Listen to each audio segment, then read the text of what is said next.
Welcome to the Left to Right, the Great Divide podcast show. I'm your host, John Duffy, and today is the first show.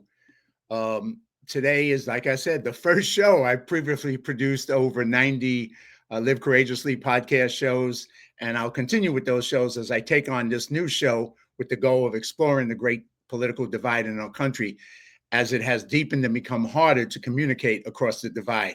I bring my unique experience having traveled across the divide, starting out as a JFK Democrat, becoming an American Maoist communist leader, to becoming an independent, then voting Republican, and becoming an American First conservative. It's a long story and a long journey, and I'll share it in more depth in the future. A little backstory. I was interviewed in the 80s by the great oral historian Studs Terkel in Chicago in his book, The Great Divide, A Second Look at the American Dream. At that time, I was on the left politically. So I go from there to here, taking another look at the Great Divide from the right side politically. And today's show is with a friend, Siaka Masukwai, and who has become a Hollywood actor who has been a Hollywood actor for over 15 years, and his renowned works include Lethal Weapon, SWAT, and When Kids Grow Up. He's also a founding figure of the comedy show What the Fact? It's Just Comedy. I like that title. Canceled from Hollywood because of his beliefs during the COVID lockdown in 2020, Siaka saw all the chaos and lies being told by the mainstream media and started speaking out. He got involved by attending Trump rallies in Beverly Hills and supporting the California recall of Governor Gavin Newsom. Thanks to a Freedom of Information Act request by Judicial Watch, Siaka found out that he was on a secret list by the Secretary of State to censor him on social media. Like many Americans in 21, Siaka was raided by the FBI for simply being in D.C. on January 6th. And up to now, his belongings have not yet been returned. It was this incredible violation of his rights and privacy, in addition to a very clear call from God that convinced him to run for local office, recognizing that today is the day of the dutiful citizen once again. And Siaka officially put his name in the hat for California State Assembly, District 43, just in the nick of time. And he ran a great campaign, but unsurprisingly lost to his leftist competitor. Siaka has been beating the pavement ever since, with features on PragerU, Fox News, OAN, American Faith Network, Newsmax, the Babylon Bee podcast, and countless other credible media sources. He currently aims to create society enriching content that America is starving for through his work as a writer, actor, and producer. He's also a founding member of Hollywood for Freedom, an organization committed to creating a new Hollywood. Siaka stands for faith, family, and freedom. And with all that, let me welcome Siaka to the stage, man. Hey, Yo, welcome, yo. brother. Thank you for joining me. Yeah, John, how you doing, buddy? Thank you for having me on. This is great. This is Absolutely. your first episode. I'm Yeah, number you're one. my first guest on the first episode, The Great Divide. I was like, I can't think of a better person to have on, man. Well, hey, it can only go up from here. That's the best thing we can hope Well, for, right? I always start out with the best. It's like, There you go. There you that's the go. way I look at it. I Let's go appreciate it. strong, man. Let's I go strong. appreciate it, brother. I appreciate it.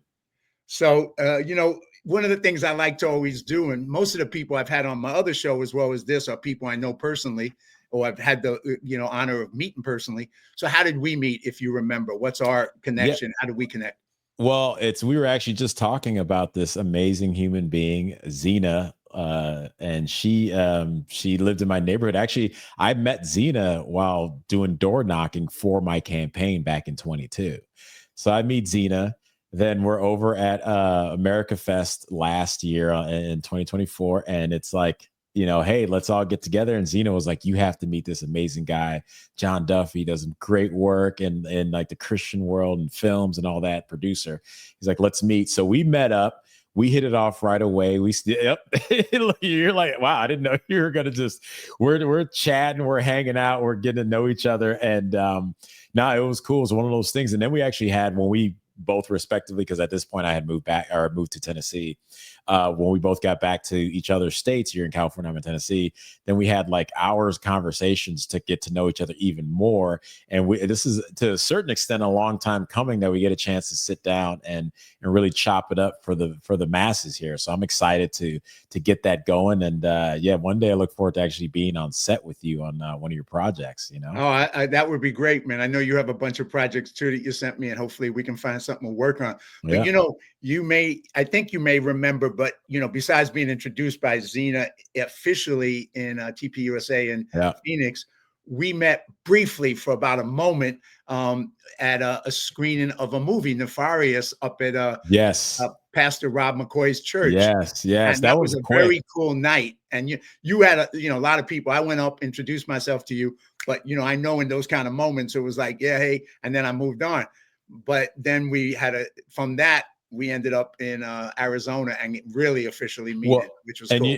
you know what? I'm glad you brought that up because that's one of the examples. The point that you read it on my bio is trying to create or be a part of projects that help to bring just enriching stories to our culture.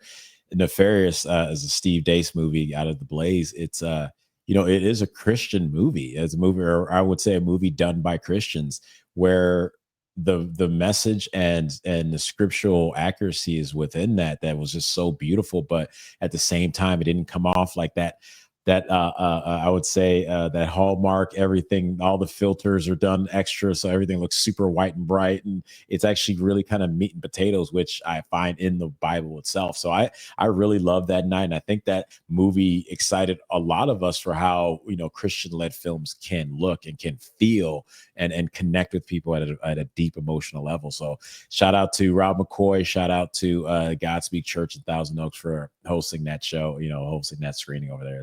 And that was a Hollywood for Freedom presented event too. So exactly, which was the first time I was introduced, and we'll get into Hollywood for Freedom, and we'll talk a little bit more about that. But that was my first introduction to that group, Hollywood for Freedom. And one of my friends played the warden in that film, yeah, a military veteran, Tom Omer. He played the military vet, and the lead actor was somebody that I worked with in a movie previously.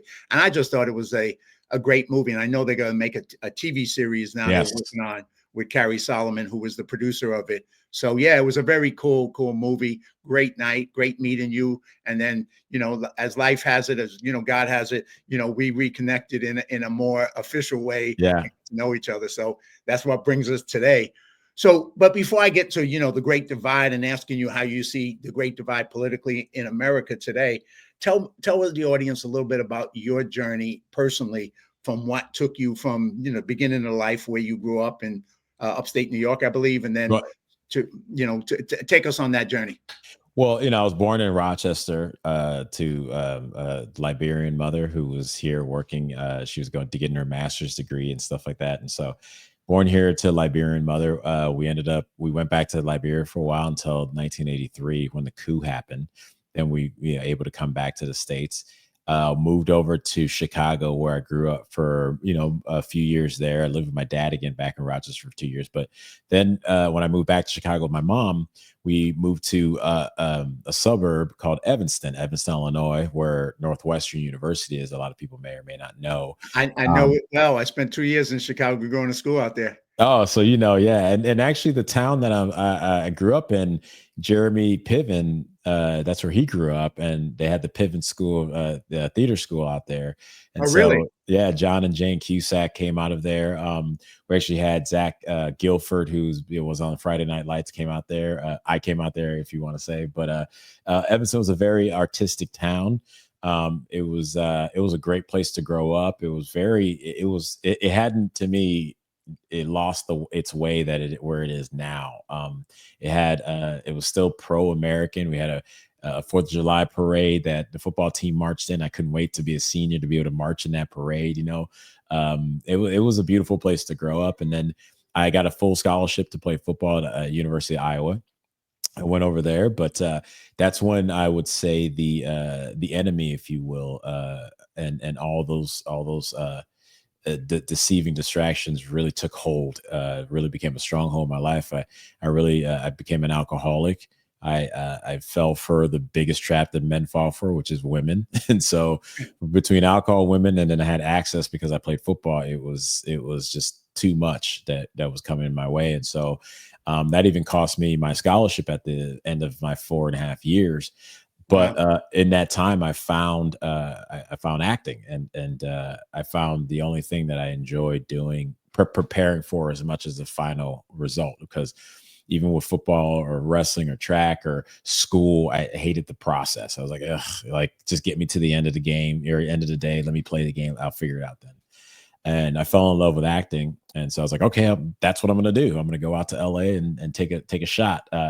Actually, I was saying this story the other day. It was between New York or LA, and I flew to New York that summer, hung out with a old friend of mine from college. And the reason I didn't choose New York, it was because New York never closed. And I still knew, like, I still knew I had an issue, but I was like, well, at least in LA, the bars close at 2 o'clock. You know what I mean? It's still like, That's true. I was like, I have to go home. Whereas in New York, you can go to another one, another, right? And so I'd go to LA in 2004. Um, get jobs working in the restaurant game and doing all that kind of cliche actor stuff, and still struggling with the same vices I had, because you can change locations, but the your issues still come with you, right? Very true. And still kind of running around there, but trying to figure out life in the world. I get into the union in 2007, and that's when I started doing more union work, commercials mostly at the time. Still doing plays, because doing plays, that was my home. And as time went on, about 2013 is when I tried my first stint at sobriety, and I did that. I was sober for about 19 months, then Wow. fell off the wagon, and then by only God's grace was it only 5 months that I was out, because in those 5 months everything came back like this. I went from dating this girl that I thought I was going to marry, who I was hyper emotional about, like we can be as actors and artists. You mean actors can be emotional? God, I never. That's so crazy. That's so crazy. That is crazy. And so, from there, having paying for my first car in cash that I ever paid for in cash, living in a beautiful, went from a roach infested place in Koreatown to like a nice apartment in the valley. All these things were happening. And then I drank, and like I had to move out of my apartment. The girl and I were breaking up. I was sleeping on a friend's air mattress in his sunroom that literally would like deflate by every morning. So I wake up on the ground, like Wow. on the ground. And that by that point it got to 2016. I in that time I was working for this company where I was doing presentations for Crest and Oral B, and that the owners of it were this husband and wife who were Christian and Christian conservative. And Huh. so at the time, outside of Iowa, but Iowa's still a liberal college, so don't have those values right there. But from Evanston to Chicago to Iowa to LA, everything was only kind of presented to me on the left. And in college, it was really like, well, God's not real, and the Bible is put together by man, and Constantine and Council of Nicaea, and lie, all these things that they kind of say over and over as the lie. And so I started working with these people, and a lot of the people that we would fly in from different parts of the country. It was really the first time that I was around open conservatives, Christian conservatives, on a Huh. consistent basis. And I fell in love with them as people, and they loved me, and we're having that back and forth. So when I fell off the wagon for those 5 months, and we hit a point where I pretty much almost lost my job because I got drunk and did what alcoholics do. You chaos and destruction. And these people didn't turn their back on me. In fact, I remember this time around, they always say something in program where after you go to, it's like you can have a head full of AA and a stomach full of alcohol, and like you won't enjoy it in the same way you did before. And Hmm. this time around, I was able to hear when people said, "We're only telling you this because we love you." Hmm. Right. And I was like, and for some reason, this time I could hear it, because before, when people were worried about me, it was more in my head, it was like, well, it was bad luck. It was bad luck. And wait till I make it, then you don't have to worry about me anymore. All these things, right? Needless to say, nevertheless, not realizing that that was the barrier about me making it at any level, was the fact that that was happening. But this Correct. time, right? But this time they actually said this, and I heard it. Hmm. And so on March 15th, which is actually coming up in tomorrow, Yes. March 15th of 2016, I walked back in the rooms of recovery, and my life changed. My life changed forever. The wife of the husband and wife group, every 15th of every month, pretty much, that she's done since 2016, she would always text me like, "Hey, keep going, congratulations," every month, not even just on, as we say in program, our birthday year, right? But 2016, that's the same at the same time. I had kind of turned away from Democratic policies because I saw that Obama was just full of crap, and I didn't have enough. interaction or enough faith in the Republican side, because of course we saw what George Bush did. And so I was like, okay, well, that 2016, that I get sober in March. By that September, my career is already back on track. And I was at the National Black Theater Festival. And the Hmm. first night there was we're doing a play, The Dutchman by Amiri Baraka. Oh yeah. Yeah, two-person play. I knew Amiri Baraka and actually hung out when he Oh, had his Maoist organization in the Bronx and Newark, New Jersey. When I yeah, was, yes. yeah, no, and I definitely know all about him. Yeah, I didn't know. I was still early in my like history of how things really work, so I didn't know how much he was a part of that communist movement Oh, until big time, big time. until later. A Like a lot very of unique, talented yeah, individual, and at the same time, obviously went down the Maoist path and the communist path. yeah. Um, but yeah, very talented individual. I'm there on that first night in Winston Salem, and that first night was the first Republican debate, right? So that was like I would call it the famous Trump debate, where he just took out everybody.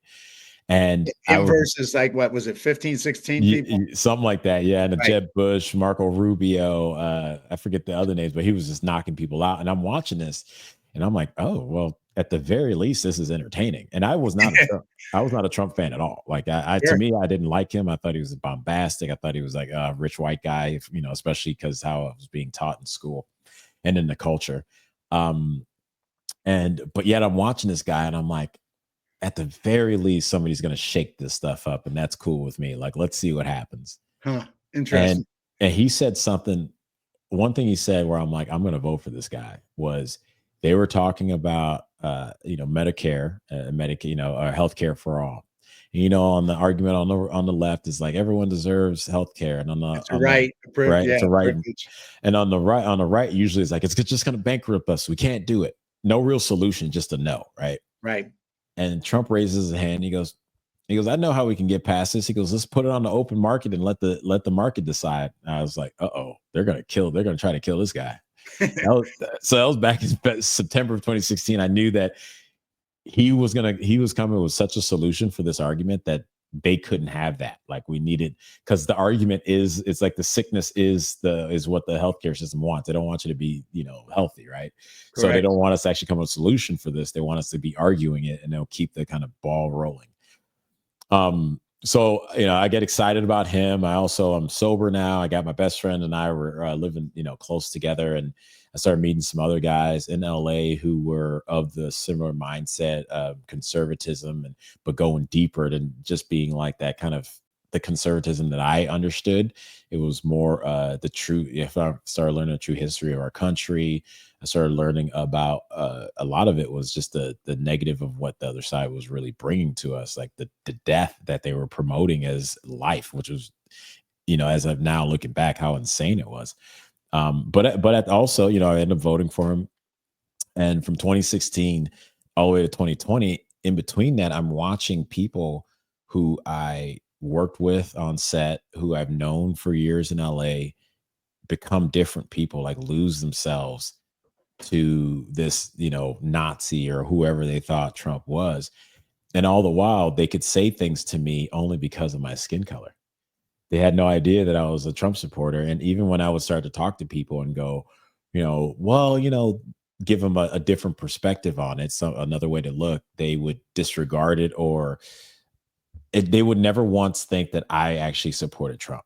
Hmm. They would just think I'm arguing for argument's sake, because inherently I couldn't support Trump because I'm a black guy, right? Correct. Which I'm watching this stuff happen and I'm thinking to myself, but you say they're racist? Like I'm saying things to you like covertly to a certain extent, but I'm saying it to you that would indicate, hey, maybe this guy believes this and supports this guy. And then I watched them say things about, Trump supporters as a whole, which included these Christian conservatives, this Christian conservative husband and wife team that had been there for me on my bottom. And still to this day, they're here, in my life, saying things about those people, saying things about my best friend who has been there for me in LA, why I crashed his car, why, we've argued and fought, and when I've been the godfather to his sons. And they're saying these things. And it started getting me to a place of just being disheartened by the LA world and what it, like even social aspect of it, right? I wasn't drinking anymore, so I wasn't going out to any bars and clubs. So that was that. And I'm like, well, I don't really want to be around these people outside of being on set. But ironically enough, at the same time, my career is going like this. Huh. So I start working more and more. I'm on TVs. I remember at one point I had two different commercial campaigns going at the same time, one for Chase and one for Comcast. Till in 2017, I booked this movie where I got to fly back to Liberia and shoot a movie about the history of our country. Like in life, so all these things were happening. I'm sitting in the church that my grandfather was the main pastor of in Providence Church, and I look up and I see his name on a plaque on the board over here to my right. And that's like my big scene in the movie is that moment, right? And I'm just like, life is just in my career, I'm like getting everything I ever wanted as an actor. And that And church was back in Liberia? yeah, yeah, it's called Uh-huh. Providence Church. Mhm.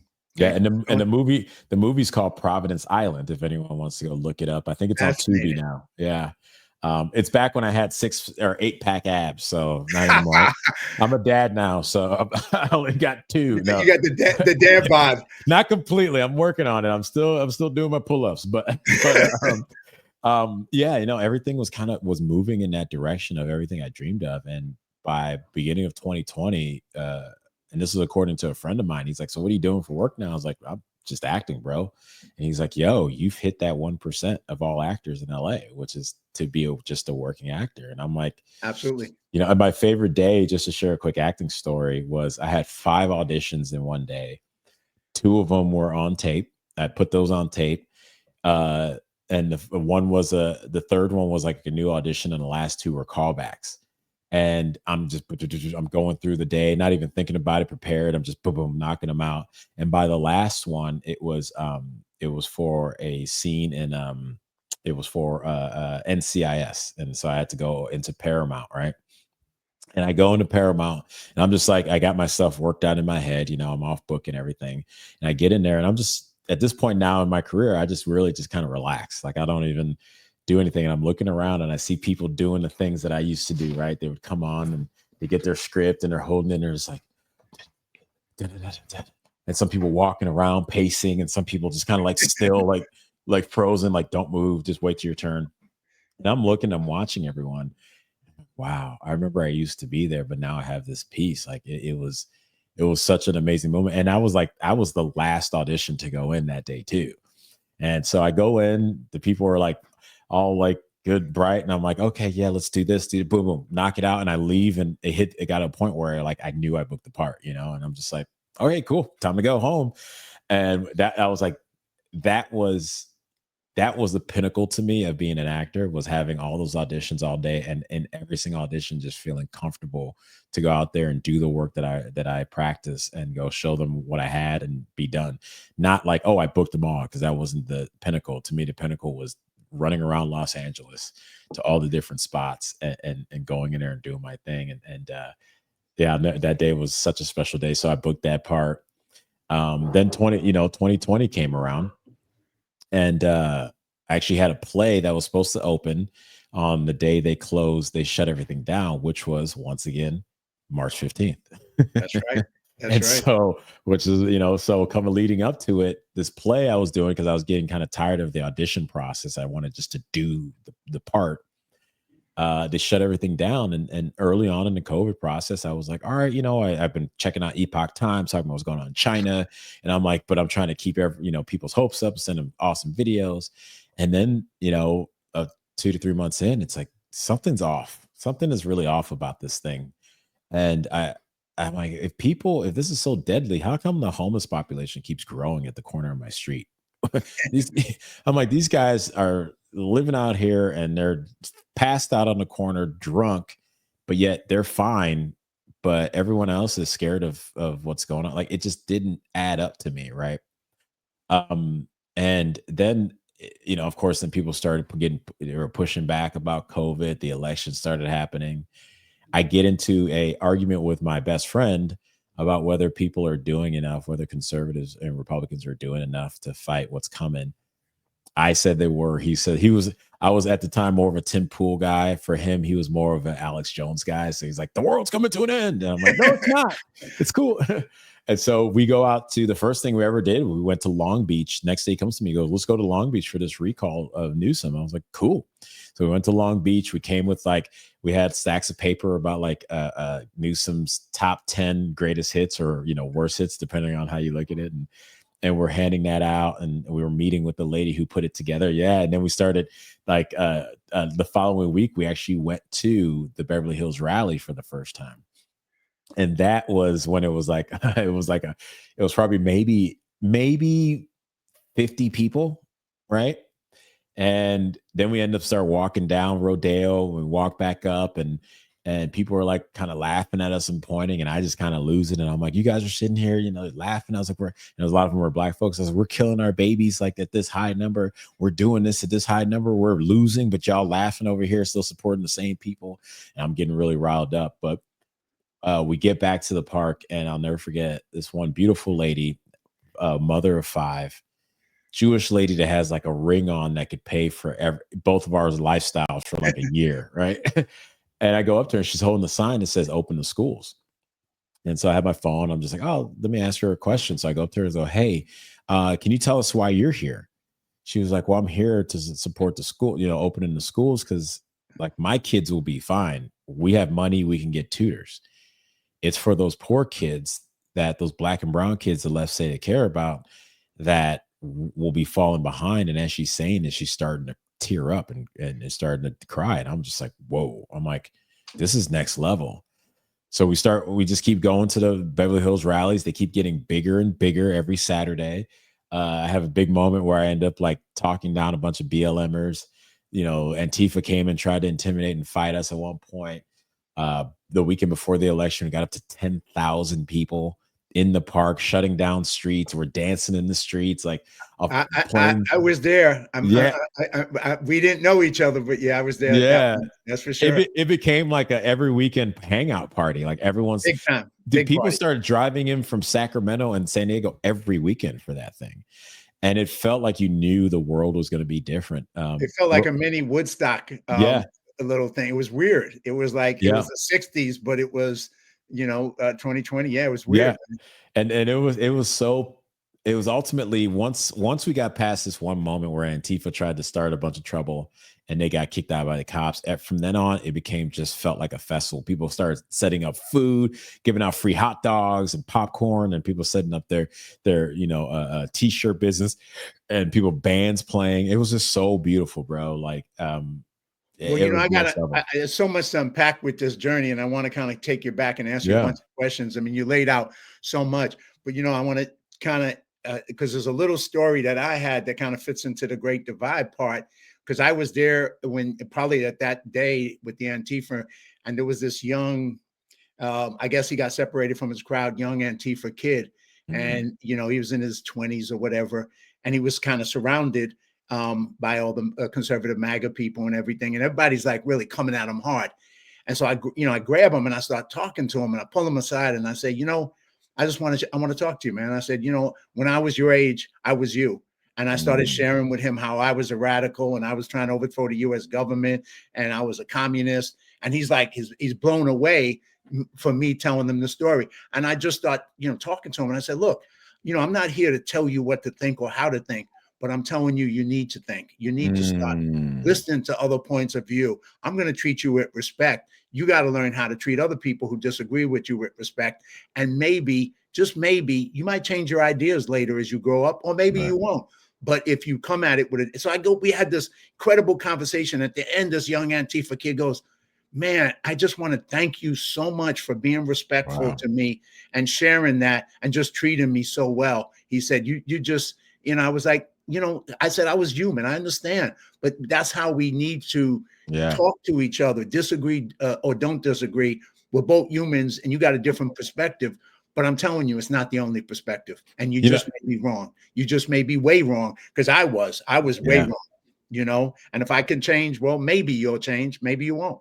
But at least treat people on my side with respect, like I'm treating you with respect. Right. And maybe I planted a seed in that kid or not.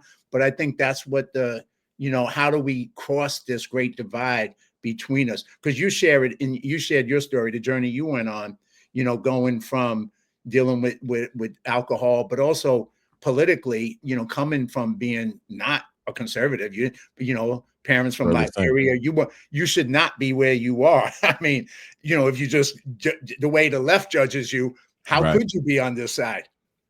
Right? Exactly. Yeah. You went on that journey and you started to think and you started to question and you started to pay attention and you came up with different conclusions. So Well, share a little, that's for me. How do you see that divide we're living in today, given well, your unique perspective? Because you have a unique journey you went on.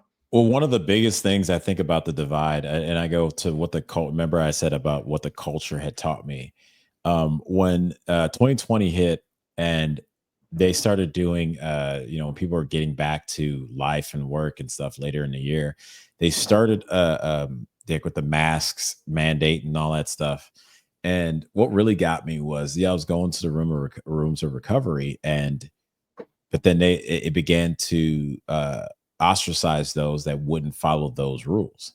And I remember thinking to myself, wait a minute, I remember what it took to get me into the room. And it was any excuse would have been like, well, I knew it wasn't the right place. I'm out. But I remember where I really was. And it's like you need that place, because if you don't, the next stop is the morgue. Like the next Right. stop, or jail. And Right. so this is a place where it was like the last, they always say it called the last house on the block. And now they're sitting there giving parameters to come in, when it says the only need to be in AA is a desire to stop drinking, not your vaccine card and your mask. Right. And so it turned me off about going in there. But what it actually turned me on to, because I went to this men's retreat before for AA, and I saw this documentary on Bill W. And I found out, he's a Catholic, and that the original manuscript had like God, more like references to God all over the place. And if anyone knows, from the Serenity Prayer to, all the different prayers that we actually that we say in a program, whether you're an atheist, a Christian, a Jew, a Muslim, whatever, you're praying to the one God.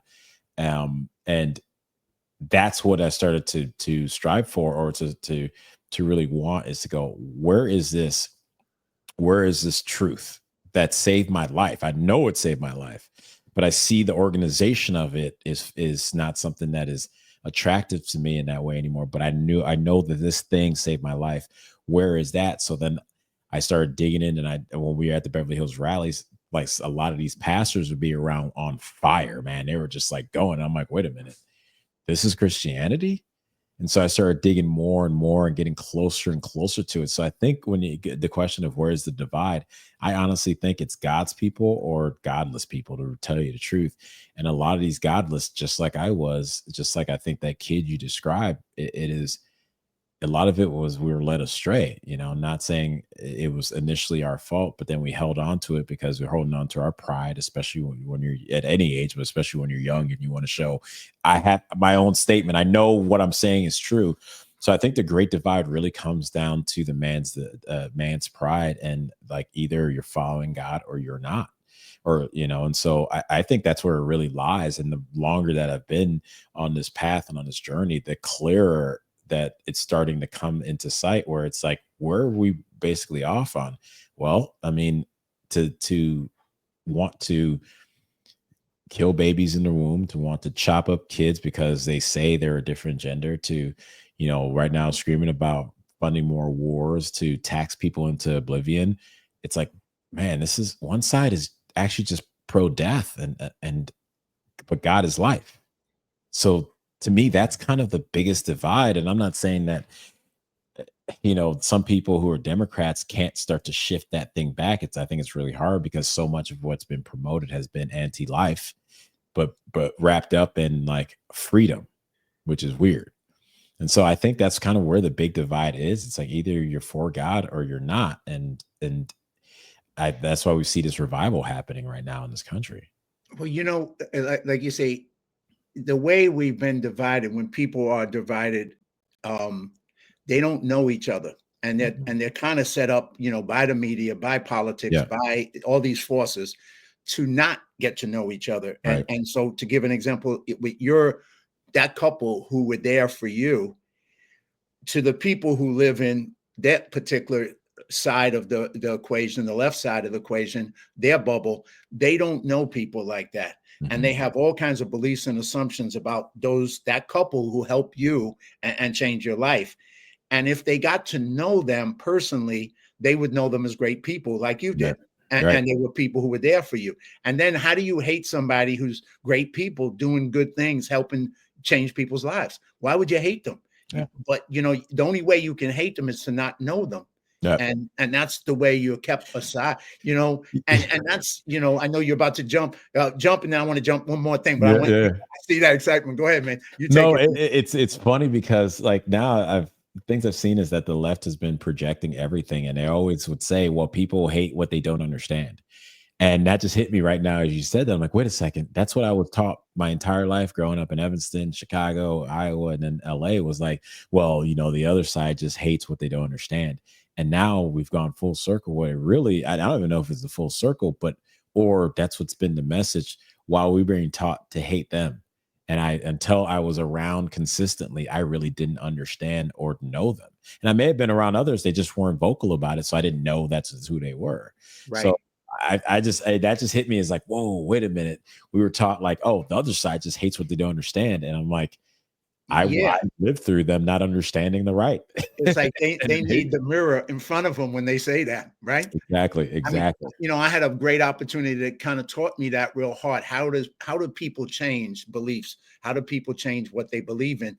And years ago, I line produced some training videos for the U.S. Marine Corps, Oh and wow. we took educators and guidance counselors to a mini boot camp at Camp Pendleton.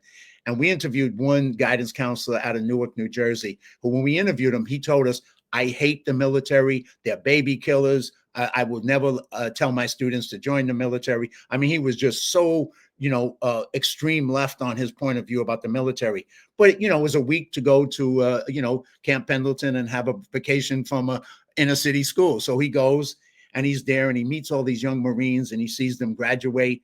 And when they're graduating, we got cameras on all the people we brought, the teachers and educators, and he's crying like a baby. He's crying. And we approach him and we're like, can we interview you? What's going on, man? You seem very emotional. And he said, I can't tell you how wrong I've been all my life. These are the best people I've ever met in my life. He said, I'm going to go back to my school and I'm going to encourage all my students to join the military. And he's like inner city kids. And I was like, oh man, you could have argued with this dude for 50 years and Yeah, not yeah. changed one thing, but he had a close experience. And to his credit, he realized what he thought because he never knew anybody in the military. All of a sudden, he realized everything he believed was bullshit. It was just Yeah. BS. Yeah, and that's why I believe, and I kind of always do this. Is just I love traveling, going to the airport or train station because I love talking to anybody. I love like if it comes up, and that's probably the only thing I miss about going to the bars. Just sit next to a random stranger and you just start talking and you find out the most crazy stuff, right? And I believe that one of the issues we face with our cell phones, as much as the information that they give us, they also isolate us. So to give us an 100%. opportunity not to talk to each other. And if we can get to a place where we get back to communicating with each other in real time, I think it will change. It will change our world for the better. Flip everything on its head. And there's a song by this guy.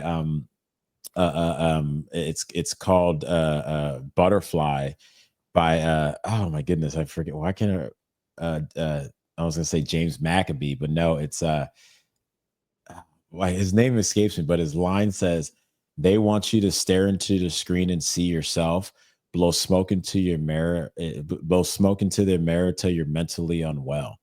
And Hmm. I'm like, dang, and he's sitting there talking about like watching CNN, but being on your phone and being on the screens and saying like you aren't better than that. His whole thing is like you're a butterfly. You can, become who you're supposed to be.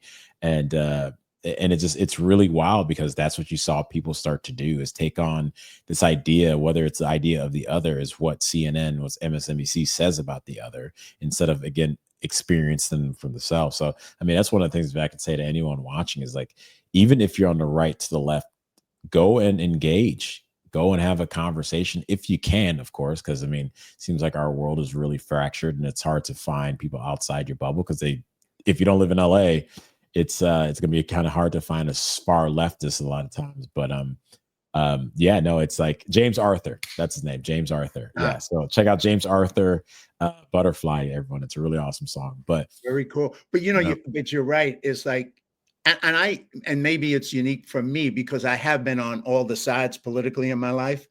But you know, when I was on the left, as opposed to where I am now on the right, is I'm I come at it. I can talk to anybody, like I talked to that yeah, Antifa kid. There's nobody I'm afraid to talk to about anything, and I'm gonna listen to them. I'm gonna be respectful to them, and if I disagree, I'll disagree in a respectful way with them. But I'm not afraid. I mean, I'm not afraid of their ideas. I'm not afraid of what they're going to say. None of that bothers me. I'm like, well, you know, at the end of the day, if they believe what they believe, that's it. I can't control that. You know, I can only control what I believe. But the well, other side on the left is scared to have that conversation with someone on our side now because they're afraid, or they put us in such a who we are, which when none of the things that they believe about us, you know. And so they got this boogeyman. We're the boogeyman under the bed, and right. they're afraid to look under the bed, and there ain't no boogeyman under their damn bed, you know. And that's the problem. Well, I mean, that's again, let's go back to I think the crux of the divide, which is God or godless. Yeah, As it says 365 times in the Bible, be not afraid. be not So afraid. our nature as humans is to be scared, and the devil lies to us to scare us. And those things that are told about those on the right that I used to believe were lies. So they were of the devil. And that fearlessness comes from, being a child of God, being a follower of Christ. And I think that that's the boldness that comes in. That's the boldness. Like I give you this, that the night before I realized this is what I was going to do, and I was going to be completely bold and loud about it and not be afraid of kind of like putting myself out there in social media incognito. The night before, I was walking down the street with my dog. It was Friday night and in North Hollywood. And I'm feeling this kind of push and this pull to like do more, do more. And I look up and it's a full moon. As soon as I look at the moon, I just feel this this warmth in my whole body. And it was like, do this. And all I could say was yes. I was like, yep, this is what I got to do. The next day, my buddy and I are driving over to the Beverly Hills rally. And he goes, "Hey man, I want to show you this." And he puts on Dale Becktry and Alex Jones, and they're talking about how do you have the energy to do this? Like, how do you keep going? How do you keep going? And the other guys, they both go, "Man, it's the when people ask me that, he goes, Man, it's the Holy Spirit, baby. Like the energy of the Holy Spirit just moves me." And I stopped the video and I turned to him. I go, "Why did you show me this?" He goes, "I don't know. I felt like this would be good for you to check out." And I'm like, "This happened to me last night, bro." And so we get to the rally, and when we get there was like five of these BLM kids who were like, facing off against some MAGA supporters, and they were just like, the kind of, and I always like to say it's like the old black cliche where they go up to a white guy and they'd be like, "White boy this, white boy that, this isn't your country." And then I'm seeing my friends and one of them was like a friend of mine that I worked with before, who's hesitating because we've also been kind of conditioned, if like waterboarded into being afraid to push back against what the atrocities that happen to black people, right? And I'm watching this thing and I walk in and his last line was like, "This ain't your country. We should da da da da." And I lean, I go, "Well, whose country is it?" And I just went off. But I went off in a way that like I wasn't just screaming back and forth. I finished up with stats about like all the kids being murdered in Chicago at this point, just all in the month of July, and where were they then? And they ended up just turning around and walking away. Wow. And it was like that boldness came from the Lord, where I wasn't afraid of any of that. I wasn't afraid at all that they were going to do this, do that, or whatever. To me, to me, it was that Ephesians 6, you speak like an ambassador with an ambassador in chains where you ought to speak. And it's like, that was the sword of the spirit coming out of me, even though I didn't like have knowledge of the Bible to that point yet. It was these things are because God works through man, right? And so these things were happening where they were defeated, not because I beat them down with my hands and we jumped them or anything, but because the truth of what was going on, they turned away and left. So that I would implore all and everyone to go like check out the Bible, check out Jesus Christ, like get close to that, because your fears will become less and less and the more you get to know him, and you start to understand, like Ephesians 6:10 says, for we don't wrestle against flesh and blood but against principalities, against powers of this dark age. So that's why I think you and I don't fear, because we're not going up against a man when we talk to him, that person across from us. We're actually going across from we're trying to get the ideas of the enemy and destroy that. And we have the power of Christ right behind us and in front of us. Where I think they look at you and they're going, John Duffy, white guy who's tall and built. He must be bad. Like, they're seeing the man first. That's the difference. That's what they don't understand about our support of Trump. They think we support him like it's our God. It's like, no, no, no, no, no. Trump's not nowhere near a God to us. It's because they don't have God, and they ultimately look for a man to worship, whether it's Obama or, Biden or whoever. Well, if your religion is politics, which it is for too many of them, and and I always distinguish between the different versions, because you got communists, socialists, progressives, liberals, Democrats. They're not all the same, but the ones who are atheists, and I know when I was a communist and an atheist, the Communist Party was God. The party and the leader of the party, in our case, it was Mao Zedong. When I was a kid, this is my book, Mao Zedong's quotes from when I was 16 years old. I still have the same book. In the South Bronx. This is my book. Yeah, I used to go by. This was my Bible back then, right? And we believe that Mao was God in essence, and so you're right. When you believe your leaders, your party, your political thing is the place you go for everything, then that's all you got. You got nothing else. And that's nothing to really have, because that's an emptiness, because that's not where it is, So you're right about that. I mean, I'm blessed. I know this one pastor, a dear friend, Pastor Rudy Gonzalez, he rescues children. He has an organization rescuing children from sex traffickers, but he's done all things all around the world. And he was I believe it was in Indonesia at one point. And him and some of the other pastors got captured by an Al-Qaeda type group. And they basically told him, all you got to do is denounce Jesus and you can walk away. And he said, well, I guess you're going to kill me. He said, because I ain't doing it. And this is who this guy, he was in the military. He's just an amazing human being. And basically they could not understand someone like him. And he said, so let's get it on. Go ahead. Yeah. And they just walked away and they just left him. Wow. Because they could not cope with somebody willing to die for their belief. They couldn't see that in him. And so when he did it, and the other pastors were like, why did you do that? He said, because I'm not going to just do it just to let them say I denounced them. No, I'm not going to do it. So he was a unique and powerful individual, and he does great work, him and his family, God's work, and also rescuing children from sex trafficking. But that's the belief you have when you have that power. Right. And to me, he's probably one of the most powerful people I've met in my lifetime. And I've met a lot.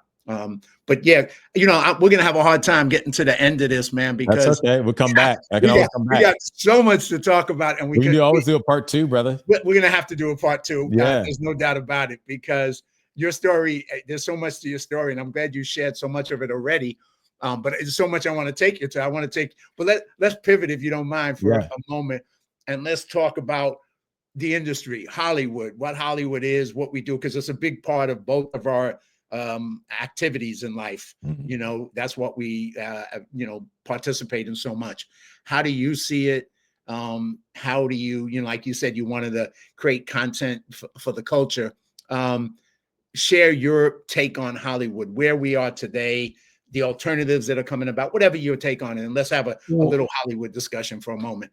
Well, I see that Hollywood is going through a much needed change. I think just like the Democratic Party or this kind of liberal culture that we've been living in for at least the last 70 years, since at least the early 70s. It's time for the change. I actually enjoy the fact that the kind of isolation of power or the centralization of power in either New York or LA has shown to become a problem. And we need to tell more American stories and more stories about, all over. And I think that we've seen a spread where people are moving to Tennessee, where I am. I know Texas is doing much more work. Wyoming's doing more work, where there's, having what is that? Not Homestead, but the Kevin Costner show, which I haven't watched yet. I know what you're saying. I just blanked on it. Yes. Yeah, but anyway, I'll remember it as we're talking. But Taylor Sheridan's. Taylor Sheridan's show. Right. But I do think it's a good thing. I think that, and what I've been trying to do, I've worked with PragerU, I've connected with people from Turning Point. Now I'm working with Daily Wire. I do believe that conservative minded individuals, churches, you get your money together and invest in the arts, because there's something that hit me a couple years ago as I've started getting more and more into the Bible. I'm like, wait a minute, as Christians, we have, who was the greatest storyteller of all time? It was the Lord.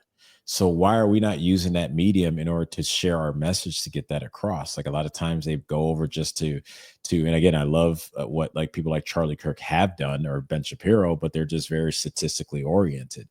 That tells you the truth, but it doesn't capture the heart. The left did a great job of capturing the heart, so they can tell you lies, but at least they had your heart. You were going to believe them. So I think that we have a huge opportunity here with the decentralization of Hollywood's power. And sadly for them, they have been ideologically driven and not, story or faith driven, that their product has now started to show the cracks that their belief system always had. That's why so many people, would drink themselves crazy or do a lot of drugs, like Holly Woke, exactly, is because they were holding on by dear life to, Matthew Perry. I met him a couple times, and God rest his soul, but he was struggling with drugs and alcohol his entire life, literally until he died. And he had everything that, any man, or especially any actor, could want. But as I said in the Bible, what good does it do a man to have the world if he loses his soul? And that man was holding on with both hands. He wasn't letting God take the lead. So if we can, and for them now, they've seen they're falling apart. You can barely make anything in LA just because they've taxed people out of oblivion. So I do believe we're at a good place, and I implore investors to really go look out for these stories. The return on investment is basically the guy who plants a tree that they'll never stand under the shade of. That's where we are at right now. And that's how the other side has had hold on my heart, and at one point your heart, and so much of the culture, is because they don't see the return on investment tomorrow. It's like, no, the return on investment is the fact that a whole generation are going to move in a way where we have more families, where we have more Christian men and women, and where we actually love our country deeply, that we're not going to, be okay with things like open border, killing our babies, or just divorce because I don't like you anymore. I do think that change is coming, and it's already here. There's a couple projects out, and it's an exciting time, and so we can tell more stories. Well, I just saw, and then I want to go back to what you just said with Daily Wire. I just saw a little bit of a conversation with the guy, and I can't remember his name, who was in the latest Marvel movie. African-American dude. I can't remember the name. Oh, Anthony Mackie? Yes, Anthony Yeah. Mackie. But he was just commenting on the importance of masculinity and being a man for your family, being a man, doing the right thing as a man in society, and not being afraid to do that, and teach your kids right, to raise them correct, give them the right values. And he's already getting criticized and potentially canceled because they don't want to hear that message from someone like him. That's not the message of the left. You know what I mean? But that's not what they were paying him for. No, they were not. If anything, they were hoping for the opposite. Message, right? Well, I think it only happened because Captain America bombed. So now he's like, screw it. I can just go now. He can talk now because but his message is dead on. Worth watching. But like you said with Daily Wire, I mean, they have done a couple of documentaries. One of the ones that I thought was excellent and did at the box office, I think third highest. Am I a Racist by Matt Walsh? Great, really powerful thing, right? Yep. And just takes it on and in the form of a documentary, of course, but entertaining and questioning and making you think. And he also did the one before, What is a Woman? Another excellent documentary as well. Yep. But that's like you're saying, that's some of the content. There's more coming from other organizations as well that are alternatives to Hollywood. I've seen in the last couple of months, I've probably seen more great films, and none of them are from Hollywood. I've seen none of the movies that were for the Oscars. Yeah. I've seen all the projects that are non-Hollywood. You and everybody else. I was like, what movie is this? Who did what? Well, I think it's like their documentary had like 10,000 viewers. That was really big. I guess that was a winner. but they're not reaching people, Yeah. and they're just talking to themselves, and they're Yes. awarding themselves for talking to themselves, you know, and it's like, yeah, I guess that's your participation trophy. You Yeah. talk to Yeah. yourself. Good. But See, there's a lot, coming out. The alternatives is what I think is where it is growing. And that's where we have a chance to contribute to that, to reach the flyover country, to reach America, the people who yeah. want entertainment, but not the stuff that Hollywood has been promoting for the last too long. Well, and I think that it's and I love, again, I love movies happening. I'm not trying to take down anybody for putting out movies. Sure. I want us now to start to shift into weekly series, and I know it's not the cheapest thing, but I saw what happened. I did with the Babylon Bee. I did California's Moved to Texas. And it was Ah, a funny little sketch, and but we did 6 episodes. And at the time, that was the best performing series of sketches that they had. Last year, when I was American Fest, at this point, it was 2 years after that happened. I'm walking around and people are running up to me and they're like, oh my God, are you Steve Siakia? And they're like, let me take a picture with you. Can you sign that? And even more importantly, the age group were between 15 and 25 to 28 years old. So that was 6 episodes of 5.5 minutes or so each that captured people so hard that 2 years later, more people were coming up to me than they were the year before, closer to when it came out. So it tells me, much like Friends when it came out, much like Married with Children, or All in the Family, or you name the sitcom Roseanne. If we can get into your home consistently with our message from a story element, people start to relate to character. As much as they love Matt Walsh or Charlie Kirk, no one goes, I'm a Matt Walsh or I'm a Charlie Kirk. People are like, yeah, I'm like an Al Bundy, or I'm like a Ross or Rachel, or, from Friends. People connect with character so much right. more that we need to start to build these weekly shows that will come into your home and people can sit down, like Fathers Knows Best is the reason why it was, so people can sit down together. The daughter can be like, I'm like that daughter over there, and I'm like, the father's like, that's what we do. And it's like people are seeing the way to be, and that's where I think the arts is very, very needed to become, so that we can start to get the message consistent, because movies only have at the most maybe a 4 month shelf life, to usually 2.5 months to 3 months, and then they're gone. Then it's it. They're done. The message and what they can do has already happened. Where if you have a weekly series, you have 6 to 16 to some old school 22 episodes to be in people's homes for 6 to 8 months. And then you're coming back and they're seeing what you on your new adventure now, the following year. So for year after year, Roseanne was on 10 years. So that's 10 years of relating to Roseanne and the strong woman, and Dan, the clumsy dad, and the kids who are. So then people start to go, I'm like Darlene. I'm like this. I'm like that. I'm like the aunt who's just sleeping around. So I think we really need to pick up the scripted sitcoms and the scripted, network show type of ideas, because it gets into the culture and grabs the heart even more. I like that. I mean, obviously, I'm a feature film guy. That's the world I work in. But I think you're raising some great points, and now you got me thinking about it more. But I Yeah. think you're dead on with that. You're right, because that shelf life is long. I mean, one of the TV shows I watched for years is Blue Bloods, which is just a great family and a great, All right. and you see that, and it's different than a feature because it's Right. always there and the characters always. So yeah, your point is dead on, man. Definitely true. Definitely true. Thank you, sir. So the other thing, we don't have much time, but I want to No, get in a couple of things, and then we're gonna definitely coming back, because yeah. there's so much I want to go even further with you. But I'd like to talk a little bit about Hollywood for Freedom, your podcast with that, and then anything else that you want to kind of close up with. And then we'll come back to all the political stuff, Doge, all that other Yeah. stuff that I wanted to talk to you about, and so much more. But I'd like to get into where people reach you, Hollywood for Freedom, and anything else you're doing to get So that out there. So yeah, Hollywood for Freedom was something me and so a group of artists started in the industry because of the COVID restrictions. And so we're sick of what we were seeing. And so if you go to Hollywood number 4freedom.com, we started a database for like-minded individuals. We're actually doing a podcast, as you see here, for it airs 6 p.m. Pacific, 9 p.m. Eastern every Monday. That's Tim Glover, Tatum Shank, and myself.